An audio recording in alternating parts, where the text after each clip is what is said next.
Chers amis vignerons, bonjour. L'équipe viticole de la Chambre d'agriculture vous présente l'actualité de la semaine concernant la vinification des vins rouges.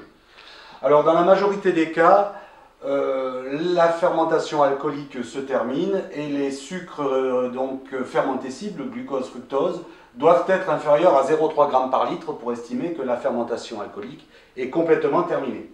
Dans ce cas-là, dans la plupart des situations, les décuvages se font à l'air.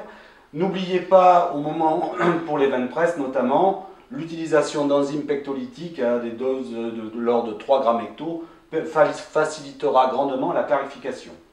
Donc, le décuvage a lieu à l'air. N'hésitez pas donc à ce vin de goutte à le mettre en cuve pleine. C'est indispensable de le mettre en cuve pleine pour éviter les oxydations, éviter la montée en volatile. Et une très bonne technique pour améliorer le fruit et conserver le fruit, c'est de laisser se déposer pendant 3-4 jours ce vin de goutte. Donc vous allez réaliser un débourbage. Et au bout de 3-4 jours, un petit soutirage sans aération. Vous le mettez en cuve pleine et ensuite 20-22 degrés pour que la fermentation malolactique se déroule dans des bonnes conditions. C'est vraiment un geste fondamental pour la conservation du fruit. Même s'il y a très peu de lits éliminés, ces lits sont toujours des éponges à arôme.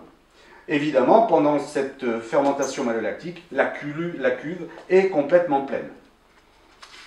Donc, une fois que cette fermentation malolactique est terminée, il faut soutirer assez rapidement, car les vins peuvent être fragiles et la montée de volatile non négligeable. Donc, petit soutirage à l'air et deux cas de figure se présentent. Le pH est inférieur à 3,60, donc on se situe dans un vin un petit peu acide.